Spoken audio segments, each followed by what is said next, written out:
Thanks, Christy, and thanks to Reed Corporate as well. 20 years is an absolutely amazing effort to host this wonderful conference. It's great to see so many faces from industry here, coming back each year, but importantly out in the audience. And thanks very much for giving me the opportunity to talk to you today about CZR Resources and what we've really done over the last 12 months. So CZR 12 months ago was an exploration company.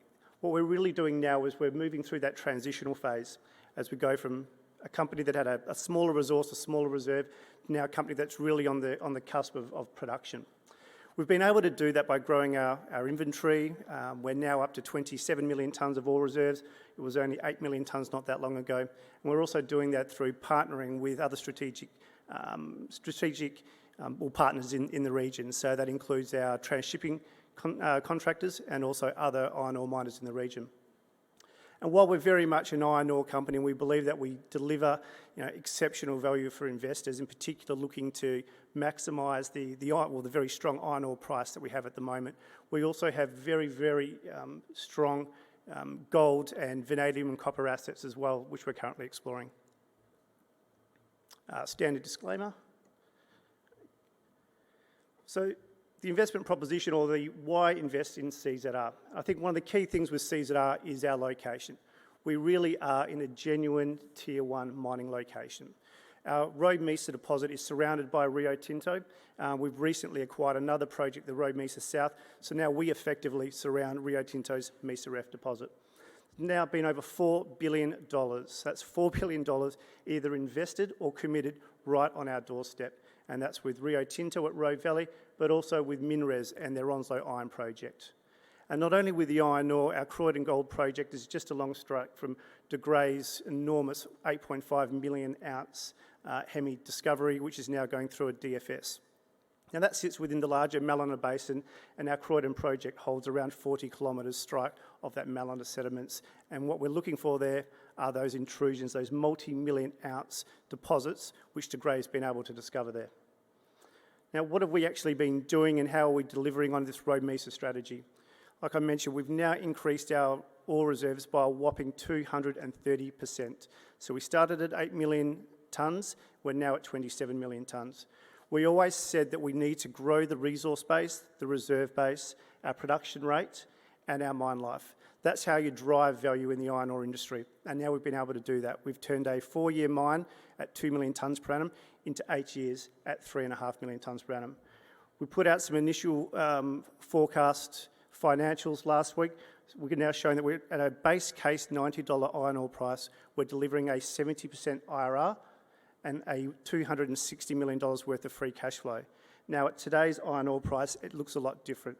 The IRR is closer to 150% with free cash flow over 600 million. So no matter what people tell you about the iron ore price in the future market, it's extremely strong at the moment. Just ask BHP, Rio Tinto and FMG shareholders. Iron ore is a very, very strong commodity to be in. Now, how do we crystallise value in Robe Mesa in particular? So we're going through a very rigorous DFS process. Now, the DFS is scheduled to be finished in the middle of the year, but then we have a decision to make. Do we take this through to development? Do we sell down part of the project, or we divest the entire project? So they're the decisions that the company is going to be making in the next 6 months. Now, not only am I here to talk about the iron ore today, but also the exploration. So I've already mentioned Croydon Gold project, and another project that we haven't spoken an awful lot about, which is Butterdoo. We've put out some copper results late last year, but we've also found ourselves smack bang in the middle of really a new vanadium play, and there's a huge amount of infrastructure and investment going into the midwest of Western Australia, and our Butterdoo project has found itself right where it needs to be. So I won't speak too much to this slide, just a couple of very quick points for you. So we have a very tight capital structure. Mark Creasy is our largest shareholder with 53% of the company, and he's been very, very supportive, including with our most recent capital raises. We've got an experienced and stable board. We've been together now through this process of Robe Mesa, and everyone's very aligned on the strategy of how we need to deliver value in Robe Mesa for all of our local stakeholders and shareholders. Another quick little important point is we have nil debt and, importantly, nil encumbrances on all of our assets. So we are able to go and raise debt, on the iron ore assets, bring in off-takers. There is no encumbrance on our product. So we're in a very strong position to be able to finance our Robe Mesa development.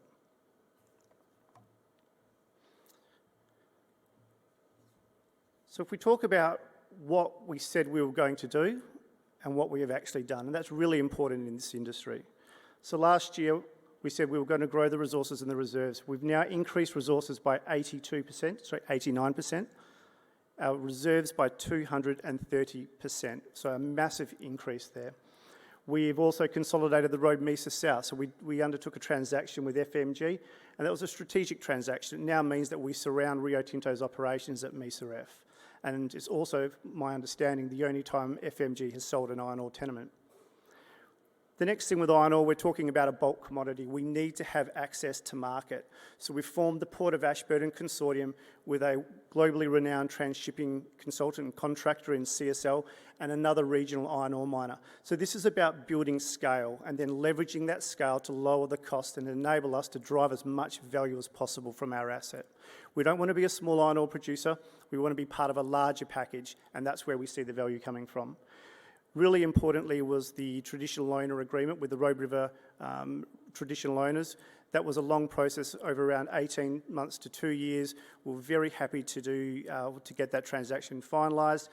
And what that's done is really set how our mine plan is going to be set up. So we don't mine below the water table, we don't have external waste dumps, and we also make sure that we look after all environmental and culturally sensitive areas. And what that all culminated in was the granting of our mining licence in January this year. Now, what's coming up? We've got our DFS, which is scheduled for completion in mid-year, and that's where we'll really be able to put out the final financials as we go through our bankable process.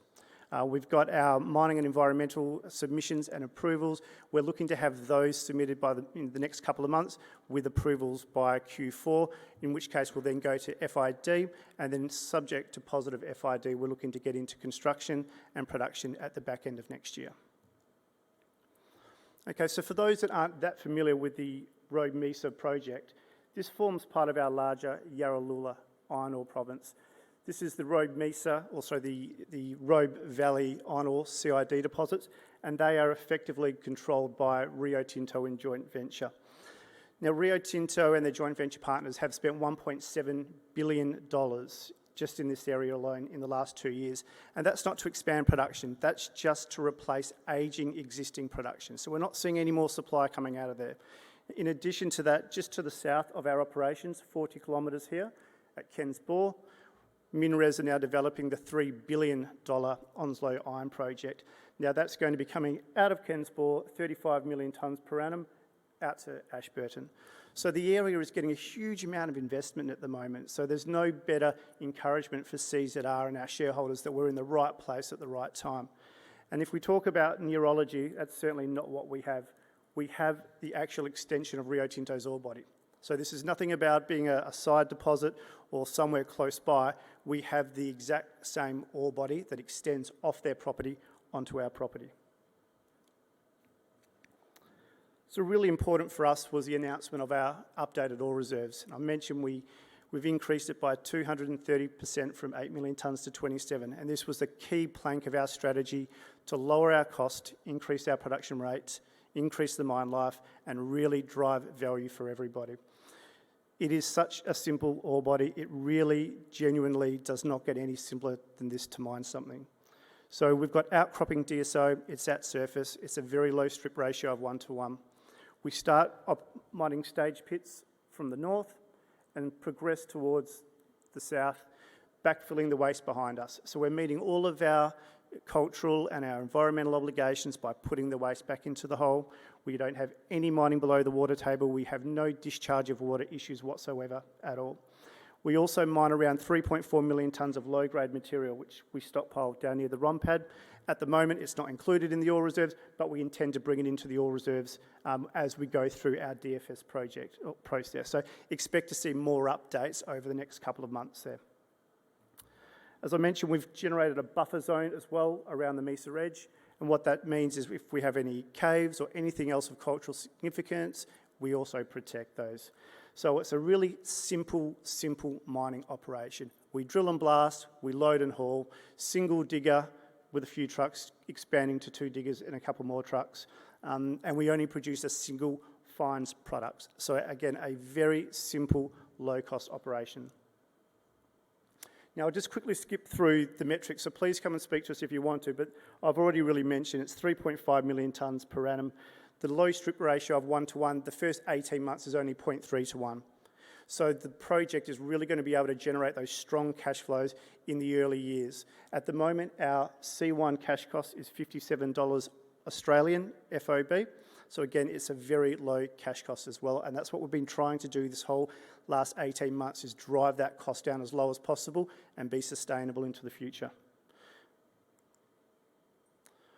On the infrastructure, again, I won't go into this in too much detail, but there's been an awful lot of work gone into this. So we've had to negotiate access agreements with Rio Tinto, with Mineral Resources, with API, with FMG, which we ended up buying their project off them. So we now have all of those agreements in place, and we're going through the final stages of getting all of our infrastructure built. And the main thing is a 30-kilometre or 38-kilometre haul road to the Northwest Coastal Highway. And what that now gives us is access to market for our iron ore, and that's critical for any bulk commodity. We have to have access to market. Now, this is our product through here at the top, Road Mesa. It compares almost identical to FMG's Super Special Fines and also Rio Tinto's Road Valley Fines, which is not surprising. Now, a picture speaks 1,000 words, and it can't be any clearer than this. This is Rio Tinto's deposit, and this is ours. There's just a tenement boundary in between. It's the same ore body. There's no difference. And that's why we're so confident that this project will be going into production, be that with us or somebody else, but it's not going to be too far away.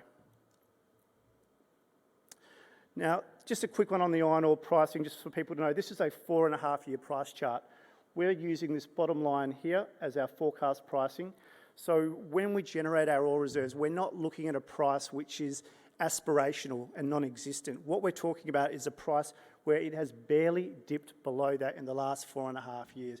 And based on that, we're generating extremely strong returns. Remember, 70% IRR, $260 million worth of free cash flow, over $600 million of free cash flow at today's current iron ore price. Now, quickly speak about the Port of Ashburton, because again, this is super critical when it comes to getting your product to market. We've formed what's called the Port of Ashburton Consortium, and the beauty about this structure for CZR is we have a 50% holding in the incorporated company, but we actually get 2/3 of the export capacity. It will be a 5 million tonne export facility. We're going through all the design work at the moment. We're working with PPA on this, the Pilbara Port Authority, I should say, without the acronyms, to get all of our approvals in place. And the view is that because we're able to work at 5 million tonnes per annum, it drives down, first of all, our operating costs, but also our capital requirement, because we're only paying for 50%, but we get 2/3 of the export capacity, and that's what gets us our 3.5 million tonnes per annum. Just quickly, what the model is it's a hub and spoke. Here's our other partner in Strike Resources and CZR coming from Road Mesa. We have an intermediate stockyard located in between the mines and the port, and then we have a sprint capacity which then takes us to the port. So again, this is all about shared infrastructure. The more infrastructure we can share, the lower our cost is going to be going into the future. And I'm just going to move past this one because I can see my time is getting away from me and I can see someone staring at me. So really quickly, at Croydon Gold Project, located right next door to Hemi and the Hemi discovery, we've got a large amount of the Mallina Basin. This is not a greenfields for us. We've already drilled in the past. We've got 8 metres at 10, 2 at 22, 20 at 0.6. So we know we're in a gold province. What we want to find here is the large intrusion-related systems. We want to find the big multi-million ounce ore bodies. We completed about 80% of our gravity survey last year before the rain settled in and we had to abandon. We have done some modelling work on it, and we can see that in particular, down here at Top Camp, there's a clear gravity anomaly coming up under the existing drilling. So we're planning on going out there to drill some additional holes and get back into what we believe is potentially going to be the intrusion sitting underneath it. And the same goes up here at Bottom Camp. Over here at our eastern targets, it's under shallow sand cover, so the geochemistry doesn't work very well. So we'll be out there shortly to do some air core and build up that geochemistry profile before drilling that out. But we're very excited about this area. It's an extremely large land package. In relation to our Butterdoo copper vanadium, because I'm out of time, all I'll say here is we've really found ourselves in the middle of a very exciting area. So you've got Australian vanadium, you've got technology metals, neo metals, all spending huge amounts of money in developing up a future-facing metal in vanadium, and we are sitting much closer to the port and all the key infrastructure. So thank you very much, everyone. Please come to our booth. There's a lot of information in this presentation. Be very happy to take you all through that. Cheers.